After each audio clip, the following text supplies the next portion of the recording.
Three. Hi, welcome to another exciting episode of the Andre The Beast Crayton Show. Today, another exciting story, another exciting journey. Let's start like this. How do you navigate when everything around you seems to have crumbled? From your house being foreclosed, peanuts in the bank, and I literally mean peanuts, no money, toxic relationship, toxic marriage. But on top of that, this is the kicker. How in the heck do you get put in this situation when you have a degree as a NCSW, licensed clinical social worker? How do you not recognize? It's a good one today, guys. How do you not recognize this shit that's going on around you? So, with that said, today we're gonna go into the journey of a new show, new podcast just launched a couple of months ago. Why do people do that? That's a good ass question because I ask that shit all the time. Why do people do that? I think I get up every morning and ask myself, why do people do that? And I guess my take on it would be, you're human, and it's just human to do human things. Or I try not to over rationalize it, or I just try to figure out how I can avoid the pitfalls from what people do. With that said, the creator of Why People Do That podcast is on the show to tell us a little bit about how her life, her journey impacted a new podcast story. Basically, why do people do that? Welcome to the show, Stacy. I'm gonna get her last name correct. Pellettieri. You got it. That's right. I absolutely love your introduction and the questions that you ask. I'm so excited to be here and share my story. And I love that you asked, how is it that you are a licensed clinical social worker? You Right. are a professional in the field, and yet you find yourself in this crazy, crazy place that you would think somebody in your position would not be in. That And sounds that's a really great question because that's really at the core of the issue here. right. But Yeah. before we get to the creation Yep. of this, we're gonna go Yep. back into time, and we're gonna tell a little bit about who you are, and then we're gonna get into the pages of your life and to let the people understand why this hmm came about. So tell the viewers a little bit about you first. Okay. So I'm happy to. A lot of the choices I've made in my life have come from a childhood trauma. It really has been a lot of people pleasing and, broken wing syndrome and wanting to take care of others, which came from a very early childhood trauma. I lost a sibling when I was 3. My sister passed away, who was 5.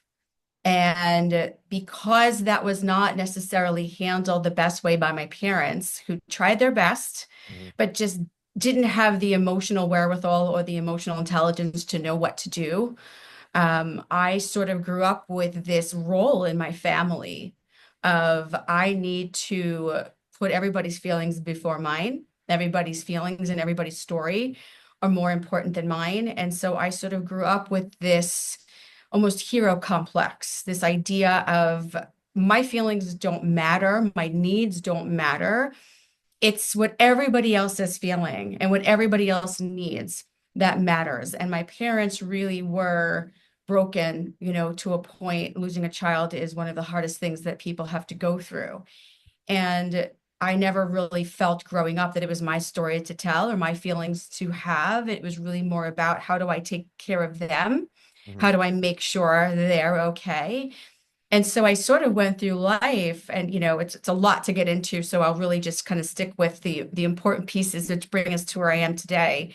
I definitely chose relationships based off of seeing somebody else in a sinking ship and having needs, right? If somebody was not doing well, if somebody was struggling in some sort of a way, I just automatically felt like it's my responsibility to help this person, which, in one hand, brings me down the path of my profession, which is a positive, healthy thing. I've been a social worker now for 30 years.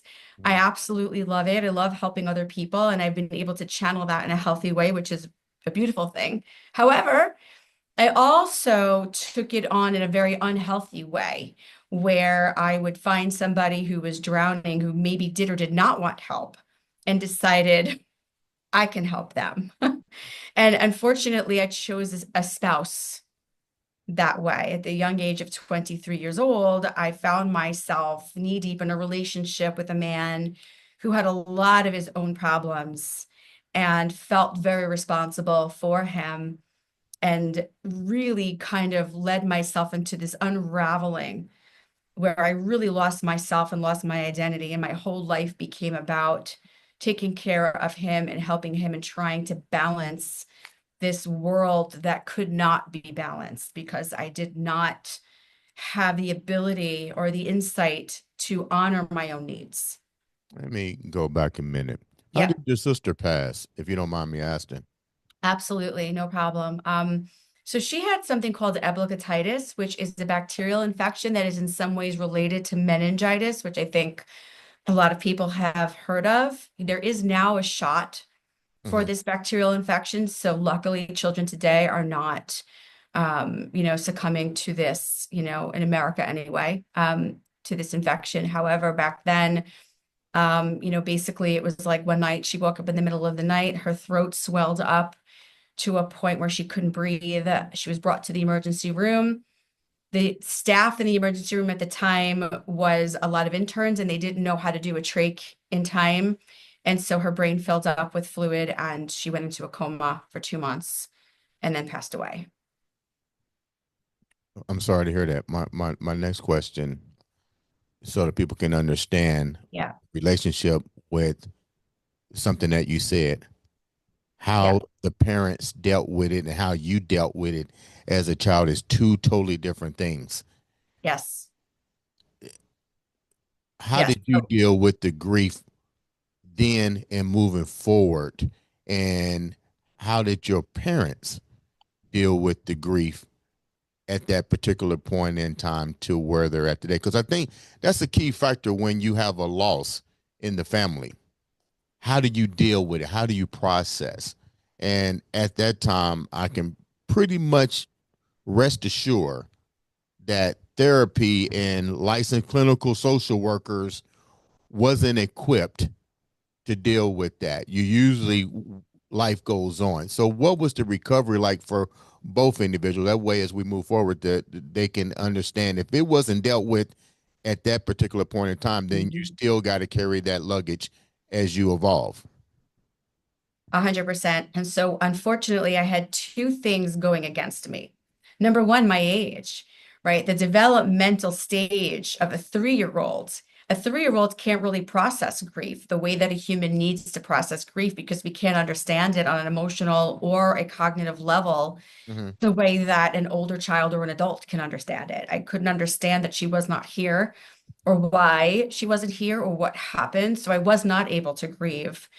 And so if a 3-year-old experiences a loss like that, what they do need to do is through time, they need to re-grieve and re-grieve and re-grieve over and over again in each stage of development where their brain is able to cognitively and emotionally process what happened. I didn't process it at 3 and I didn't process it later on either. Right. And part of the reason why this wasn't processed was because my parents, really more so my mother, could not tolerate emotionally the idea that this may have affected me. She needed to believe that I was so young that I wouldn't remember and that it wouldn't affect me. And so the message I got growing up over and over and over again was that I don't remember my sister. I was too little. It doesn't affect me. Because there were several times as I was growing up that my father would see warning signs in me that something wasn't right, overwhelming reactions to a friend moving away, terrified of nighttime. I just like couldn't go to sleep at night. I was scared of nighttime. I had insomnia from the age 4 forward, really irrational fears that I had. And my father would say to my mother, "This is because of what happened to Lori." And my mother would get very angry because she would go into fight or flight. She couldn't handle it. And she would say, "No, it doesn't. Don't say that." She was 3. She didn't remember. And I heard this and I heard it over and over. So the message I got in my life was, this isn't your story to tell. You don't remember. You don't have feelings about it. But Mm. yet I did. So what was I supposed to do with any of these feelings? I couldn't talk to my parents about it because it caused them to fight and it made my mother lose it. And I had no therapist. No one brought me to therapy. Right. I didn't have a therapist to talk to about it. And I felt like it wasn't mine. It wasn't for me to talk about. So I didn't talk about it with anyone.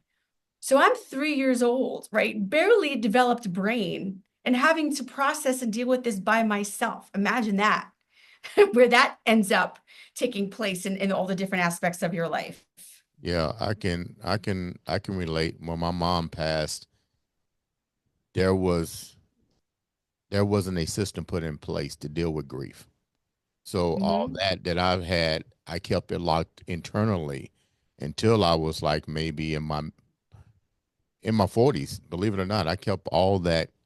concealed, all that emotion, all that stuff. But to move forward, as you moved forward into life, when did I'm gonna put it like this? I'm gonna use me as an example. When did the dam bust open? Where the trauma from your sister, the trauma from your parents, Mhm. all just seemed to now you got to address this. But before it got addressed, do you remember when all the floodgates opened up? What was it like for you when you told yourself, I need to really start addressing this? I think it was when I was 32 years old and things had gotten so horrible in my marriage. Hmm. I had this holy shit moment.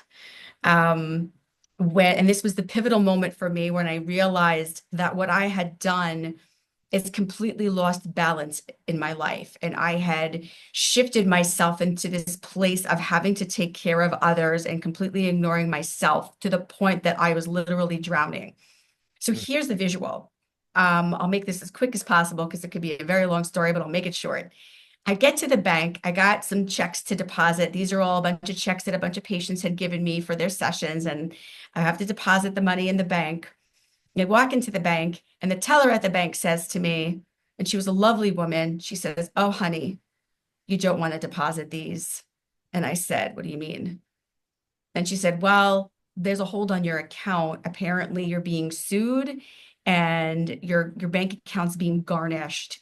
So whatever's in this bank account, which wasn't much to begin with, is being sent to Capital One Bank, which was a credit card that my husband had in his name and he didn't pay the card. And so they were suing us. And now whatever I do have is being taken. I now don't have a bank account to deposit money into. And now I have these checks. I have no money because everything's taken. I have 2 little children at home. I mean, little, like 4 and 7, who need to eat tonight. I have to put gas in my car. And now, what am I even going to do? So Wow. now I'm like, talk about fight or flight. It gets better. I walk out of the bank and I'm just in complete shock. And I'm in this holy crap, what am I going to do moment? I'm walking towards my car and I noticed while I was in the bank, somebody sideswiped my car in the parking lot and the mirror was just hanging there. Oh my And goodness. I stood there looking at my car and I just started to laugh because what else do you do? And I'm like, You're probably like, what else can go wrong? right? Like, is this a sick joke or is this some sort of a message? Right. So I get into my car And I'm sitting there and I'm thinking about this book that I recently read called The Secret. And I'm like, am I attracting this crap to myself? Whose life am I living? This is not my life. Yeah. I'm a good person. I've dedicated my life to helping other people. That's all I do is care about other people and help other people. I'm smart, I'm educated, I go to work every day. I'm a good citizen. I do everything right Right. as far as what in the world is happening to me? This is not my life. And that's when it hit me. I am so knee deep in helping other people that I have completely forgot to look at myself. And this is where it's gotten me. Hold that thought for a minute. Let's go back a minute. Yeah. You said something that I don't think the people heard. So I'm going to let you do this again. Yeah. You read a book. I read this book, The Yeah. Secret. Yeah. What led you to read The Secret? What did you were you kind of like already asking yourself questions? Because I Yeah. know what that book is about. Yeah. So like what made you decide to gravitate to that book before really everything started to go haywire? Yeah. The house went into foreclosure because my husband at the time had a severe spending problem and we were making enough money to pay our bills, but he was spending all the money. Mhm. So we could not pay our bills. And the house was in foreclosure. I was under so much stress at the time trying to figure out what to do that I was just having nosebleeds, just spontaneous nosebleeds on a daily basis. But I had to keep working. So I had to keep showing up for my patients when my life was completely falling apart. And I realized something has to change. A friend of mine had told me about The Secret, Okay. about this idea that you can create your own reality. And I was just like, well, why am I creating this reality? And how do I stop? Right. Okay. Yeah. So between the book, everything unraveling, and that day at the bank, that was my day. That was it. I went home that night and told my husband, I want a divorce. I'm not living your life anymore. I am going to accept that I can't help you. I give up. You don't want my help. And I have to start helping myself. And that was the first time, I think, in my life that I said to myself, I can give myself permission to take care of myself. I can actually take care of myself and others. It doesn't have to just be others. And that was my day. And that day changed everything.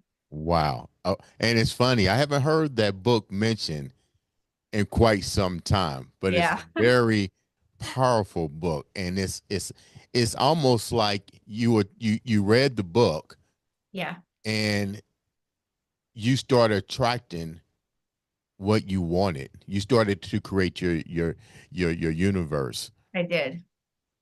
Let's go back a minute. This is I got to go back to this word. Why do people do that? Yeah, Now that you got this show and now that you are clear thinking, yeah. I know you had to analyze why did he do that? Like you got two kids at home.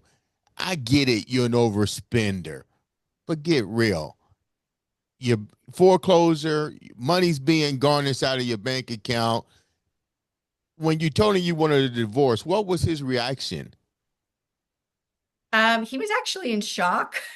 He couldn't believe it. He couldn't believe it. And I said, well, and it's interesting because this is something I use in my couples therapy. I said to him, you know why you're in shock? I said, because we're in two different relationships here. I'm in a relationship with you, and you're in a relationship with me. It's a very different experience to live with me versus living with you. You Right. know, you're not looking at yourself. Mm-hmm. What are you bringing to the table here? What are you doing to make this better? I've given you every opportunity to get help and to make this better, and you're not. All you keep saying is, we'll figure it out. We'll figure it out. But the only person trying to figure anything out here is me. Mm-hmm. And you're pulling me into a hole. And if you want to be in that hole, you know what? I give up. I'm going to accept that that's where you want your life, and I'm going to let you be in the hole. I'm going to stop trying to pull you out of the hole, but I'm pulling myself out of the hole. And I'm going to be okay with the fact that you're not going to come with me, which was very hard for me because it was very against my personality because I've always been all about the other comes first, the other comes first. Mm. But I've learned that you can both take care of yourself and others, but the others have to want to be taken care of, and it can't come to your own detriment. And that was a very hard lesson I had to learn. But wouldn't you have just as much at fault in this? Because you were enabling by trying Yep. to be who you were, and Yes. you saw the flags.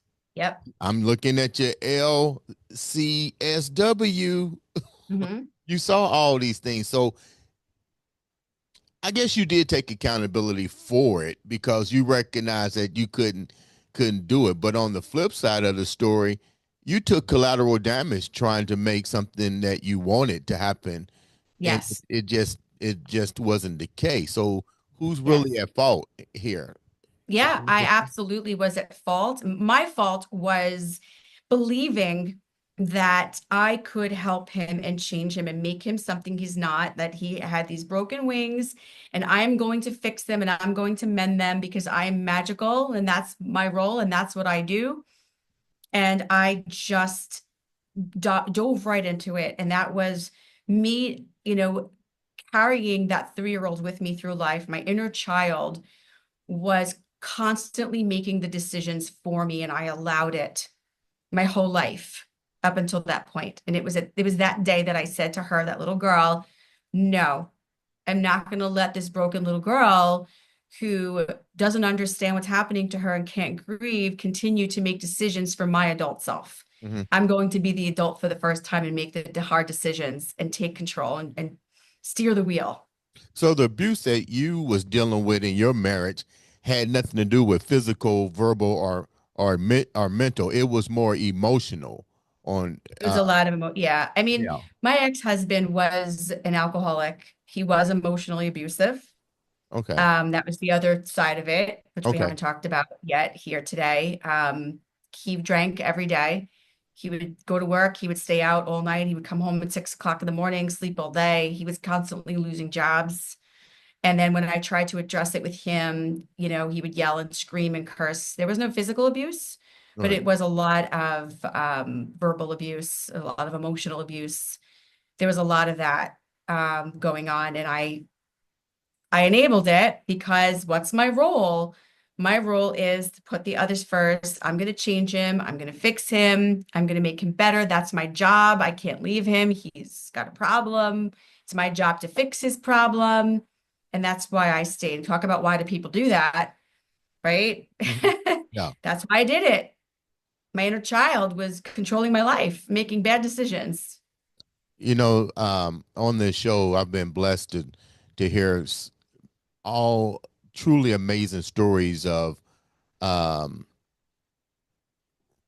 from the bottom of the pit to coming out to you name it. I've heard it, and all of them seem to have this one key denominator. All of our stories, even myself included, Yeah, it all starts during the childhood phases. yeah, yep. Why is that? Why do you think that is? Is it because this is just a hypothetical theory? Is it because our parents from generation to generation, if they don't have the tools get never passed down to the next generation and so forth and so on. So these things continuously perpetuate in society. What's your take on that? That's definitely a part of it. It's not all of it, but it's definitely a part of it. We have generational trauma. We have lack of resources and lack of tools that get passed down from generation to generation. We learn from our primary caretakers what to expect of others and how we see ourselves. A lot of our relationship with self has to do with the relationships that we have with our parents. Mm, And they do the best with what they have, but what they have comes from what they were taught and the experiences that they have. That's 100%, a huge, huge part of it. And it's also part of our experience. If we experience trauma, right? If we experience grief, right? If you're a 3-year-old and you're grieving, like in my case and potentially in yours, you have what's called complicated grief. Complicated grief is an inability to go through the stages of grief properly because there's something in the way. And it could be, your stage of development and not being able to process properly. It could be, like what people go through in the military and what I went through as well. It's sort of like survivor's guilt. Right. Am I going to allow myself to be okay when that person isn't okay? That person died. That person isn't here anymore. So why do I get to live a happy life? Why do I get to be okay? Hmm. That was definitely a big part of it for me. Being a sibling past, how come she's dead and I'm here? That definitely screwed with my mind a lot. And I think that that happens to a lot of people who have early childhood grief as well. When you're going through childhood, your brain has so much growth ahead of it. Your brain is growing and developing until you're 25 years old, Yeah. I right? think. So if you're not, in a good stage or in a stage that makes sense cognitively or emotionally, when shit's thrown at you, Yeah. you're going to process it the only way you know how to process it at that time. And if the grown-ups around you don't have the wherewithal, the resources, or the understanding to help you through this in a productive way, you're going to have an inner child that you carry with you through life, which you may or may not be aware of, Hmm. that's going to step up and make decisions for you Right. that are Right. not in your best interest based on defense mechanisms Mm. that you don't even know were there. That sounds perfect because my standpoint, it was more from a fear base. What do I do now? Yeah. And I think it would have changed the trajectory if the resources were available. All I really wanted to do was get the questions answered. Like what do I do now? You if there's nobody to answer it back where it makes sense, I think you kind of stay stuck in these perpetual situations. And mine was survival. I'm not sure what yours was, but um, when resources became available, I was able to unlock all of those what you call childhood decisions, fear-based Yeah. decisions. Um, my question to you is, why was there a need to do the podcast? But let's go back a little bit. This is a two-part question. Yeah. How did you wind up picking your co-host? How did I wind up with my co-host? Mm-hmm. Heather. Yeah, Heather. Heather's a childhood friend. Really? Yeah. So she's been there, my whole life. She knows me. She knows what I'm about. And so she's somebody that I could really be my authentic self with. And I can allow her the same and honor the same for her. She can be her authentic self. We really know and get each other. We're both in the same profession. And so I can sit in a safe place with her and talk about why do people do that and know that she's a safe person to have that conversation with. And I know that she's been through a lot of her own stuff. And so she is also authentically in it for the same reasons and has a lot to share that could be helpful to other people as well. You don't. I know you guys have a Hippocratic law where you can't share cases with each other, but you guys can Mhm. share each other's situations, your pain and stuff. What was the common thread that you think helped you guys together? Because you're talking about your childhood friend, so she's probably seen everything, and more importantly, her being a therapist. I even asked my therapist, I said, "Do you have a therapist? Because you got to listen to everybody's shit every hour on the hour. Like, who do you release your shit to? Like, is she kind of like your therapist and vice versa, where you guys bounce off of each other's emotions?" We have definitely been each other's therapists throughout our since probably high school. We've really been there for each other. She was always my go-to person. I was always hers. We will sit in each other's emotion. We'll cry together. We just our brains are similar. We think alike, we feel alike. She has a lot of her own childhood trauma. Um, and so she definitely also has her own need to be a caretaker. Hmm. and take care of others. I think we both went into the field for that reason, right? Wanting to use that caretaker, put that caretaker hat on and channel it in a healthy way. And that's why we both became social workers. But yeah, I know I remember when we were, I think in high school, she was going to therapy and she actually brought me to therapy once so that I could explain her to her own therapist. She wanted me to sit down with her therapist and be like, this is Heather.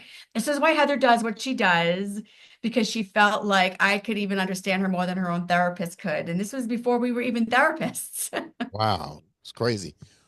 Who It's thought of nice the, to have that. Mhm. It's good to have, it's so important to have those relationships in life. Who thought of the ideal of the show? It was definitely me.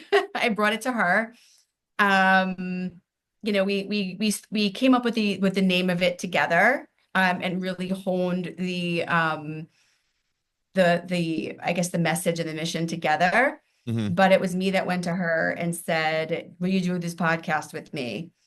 I'm sort of this overachiever, go-getter. I'm just, it's never enough for me.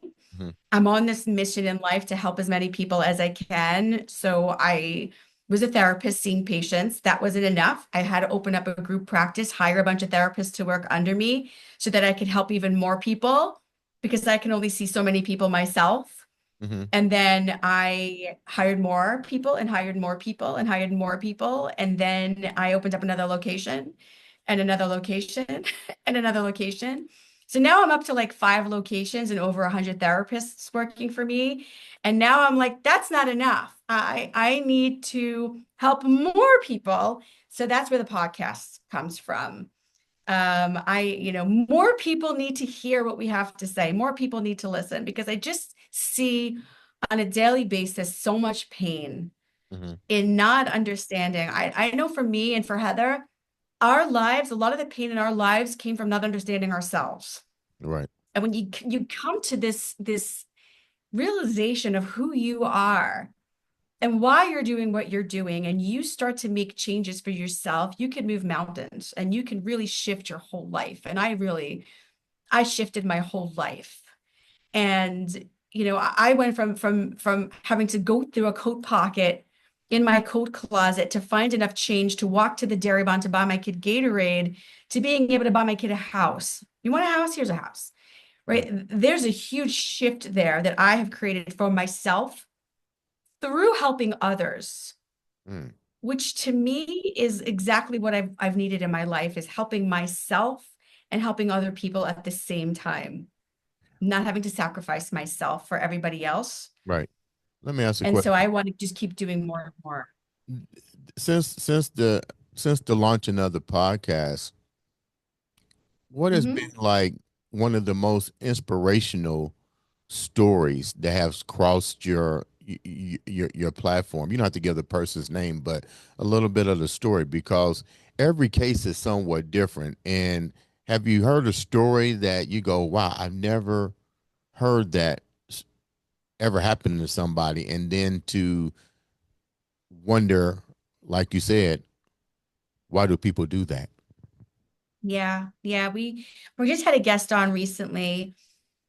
We did an episode about hoarding. We wanted to talk about why hoarding happens, what brings people into this behavior, because it's really a behavior that, unfortunately, a lot of shame is attached to it, and a lot of people don't get help for that reason. Hmm. So we thought it was an important topic to talk about. And this guest, where her mother came from, her mother was a hoarder, which then got passed down to her, and she became a hoarder, learning from the behavior.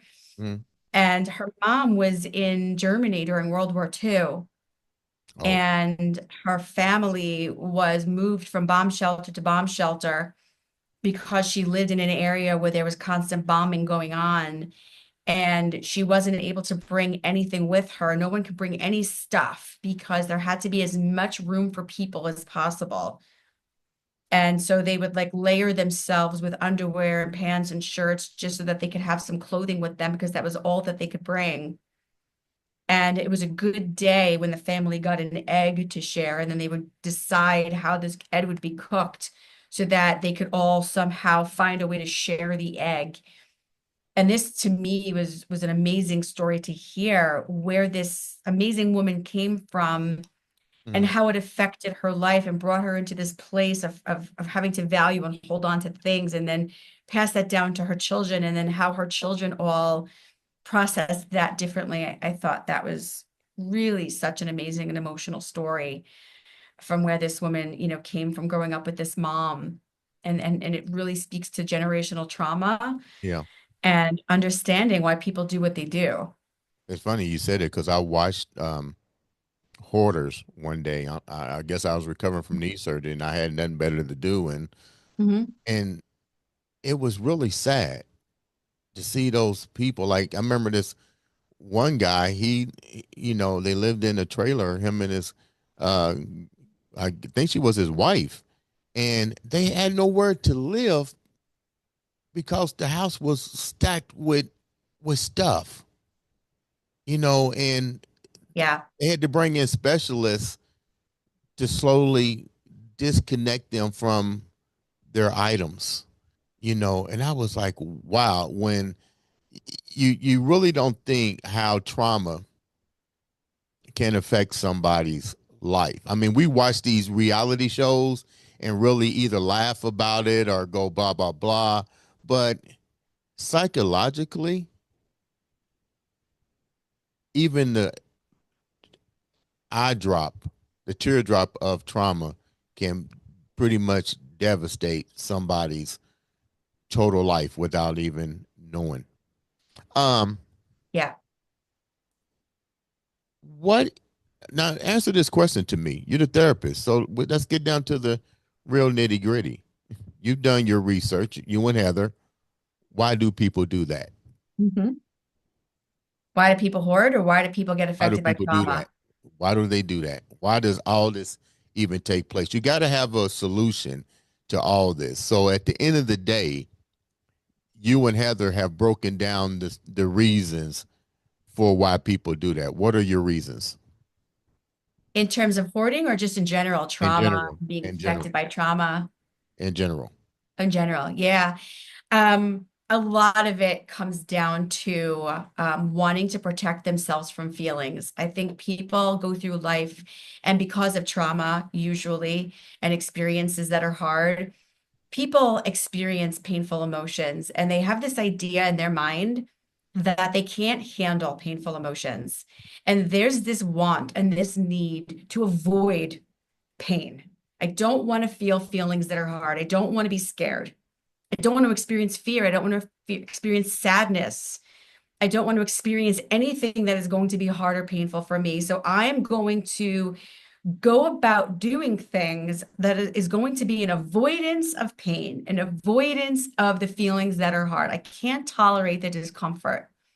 And so a lot of the symptoms that we see, and symptoms can be all the things we're talking about, fear, anxiety, depression, hoarding, all of these symptoms are defense mechanisms that we put in place to avoid the discomfort of tolerating pain. Mm. And one of the things that I try to work with anybody, regardless of what they're coming in with or what they've experienced, is what is their relationship with pain? Where are they at with distress tolerance? Do they allow distress in their lives, or do they believe if they allow themselves to experience pain, they're going to crumble into a million pieces and no longer exist Mm. or cease functioning? Mm. And a lot of people do have this maladaptive, relationship with feelings where they don't think they can handle stuff. And so they put all these defense mechanisms in place subconsciously that really has them avoiding things, which creates the problems that they're facing. Let me ask you a question Mhm. before we wrap up. I'm just hypothetically speaking at this moment. And it may sound crazy, but I'm going to just say it like it is. To be human, as we know the definition of human,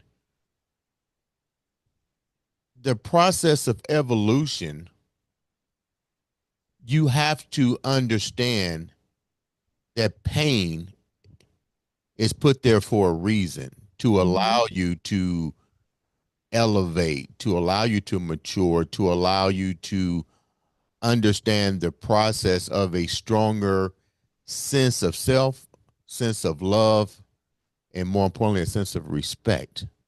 Mm. That's just my theory. What do you think? It's true. You're right. But we Okay. become a very left-brained society where we put so much overthinking into things and science-based thinking and rational thinking that we don't allow ourselves to be in our nature, in our natural environment of experiencing everything and knowing that sometimes there's going to be danger. And that's okay. We want to be 10 steps ahead of uncertainty. We don't want to allow uncertainty, Hmm. but uncertainty is going to exist whether we like it or not. But we're not Right. allowing it, Right. right? We feel fight or flight. We want it to go away instead of allowing fight or flight into our lives and saying, this is what keeps us safe. It's okay to feel this. We need to feel this. We need to understand it and allow it and experience it. No, we want to push it away, rationalize it away. We want it to go away. We want to never feel it. It's just not, it's not being human, right? One of my favorite things I say to my Right. patients all the time is, are you making enough room for you to be human? And we're not. We're not. We're not allowing ourselves to be human. And that's part of the problem. I'm not going to give away all the secrets uh, to your treatment. So they got to tune in, subscribe, like, share, follow, and get all that. How can the viewers reach out to you and know more about your podcast and even your services? Yeah, absolutely. So our podcast is Why Do People Do That? Well, you can find us on, Apple Pod and Spotify. You can find us on YouTube. It's just called Why Do People Do That? You can, search our names, Stacy Pellettieri and Heather Harton. You can also find me through my group practices. I have Long Island Counseling. I also have Right Path Counseling, and I also own the ADHD Training Center. If you Google any of those names, you'll find my websites, and there's always ways to contact me through my websites. And I really hope that people tune in and follow the podcast because there's so many amazing conversations that we're having around so many different topics that we hope really will help people have a better understanding of themselves and others. Now look at you now. You read the book, The Secrets. Yep, You now understand the law of attraction. I do. You went from peanuts in the bank, foreclosures, Mhm. trying to help someone that didn't understand they needed help. Now you got tons and tons of resources helping people. My hats Yeah. off to you. I appreciate that. You're definitely doing something for the community. If we can do anything on our end to help amplify your message, please let us know. Thank you so much, Stacy, for taking time to come on the show. Ladies and gentlemen, this has been, once again, another exciting episode of the Andre the Beast Crayton Show.